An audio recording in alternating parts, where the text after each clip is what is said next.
When I was 4, my younger brother Noah and I both drowned. Only I survived, and from that day on, Mom hated me. At night, countless times, she'd try to force colorful sweets into my mouth, but Dad always stopped her just in time. Later, I cut off my long hair, shed my princess dresses, and tried desperately to live as Noah's shadow. Only then would Mom spare me a glance. 3 years passed. Mom became pregnant again, announcing that her beloved Noah had returned. I was happy for her. Noah was coming back, which was great, because then, this family wouldn't need me, the replacement, anymore. I found the sweets Mom had once tried to feed me, and quietly swallowed them. The sweets dissolved in my mouth, releasing a bitter taste. I couldn't help but hunch over, dry heaving, bile and saliva rising to my lips. These were the pills Mom had hidden in the deepest part of her closet 3 years ago. Back then, she would often sit by my bed late at night, her eyes vacant, whispering, "Why aren't you dead yet?" Now, I was finally fulfilling Mom's obsession. I wore a boys' school uniform, its collar frayed. It was Noah's old uniform, long outgrown, but Mom said I had to keep wearing it to be more like him. Mom's laughter, a tenderness I'd never heard directed at me, echoed from the living room. She was stroking her stomach, talking to Dad. "Robert, the doctor said it's definitely a boy this time. Look how stable the pregnancy is." Her voice was sickeningly sweet. "Soon, I won't have to look at that blight on our family's face ever again." I wanted one last look at Mom's smiling face. Just as I reached the doorway, Dad saw me first, his brow furrowing. "Scarlett, why aren't you doing your homework?" His gaze swept over my uniform, then quickly flicked away, as if he'd seen something offensive. Mom turned, her smile freezing instantly. "Who told you to come out? Your hair's grown out again?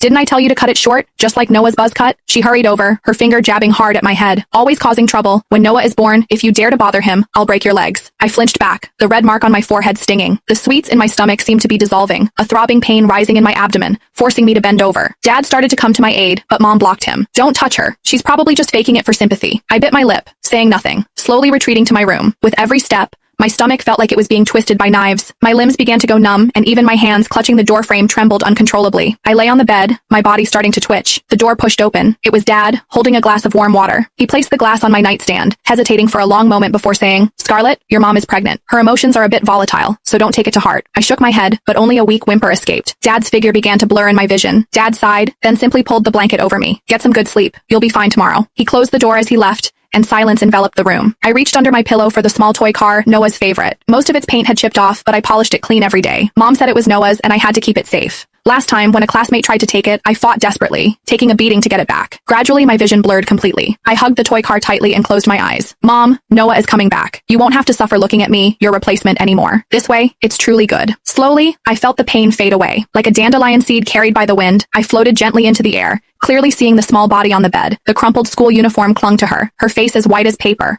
her lips an unnatural purplish blue. A smudge of undigested bile still clung to the corner of her mouth, and in her hand, she clutched that small toy car. Mom pushed the door open just as I was looking down at my own hands. They were transparent, allowing the sunlight to pass through them, revealing a photo of Noah. She didn't glance at me on the bed. Click the link in my bio to get the full story for free.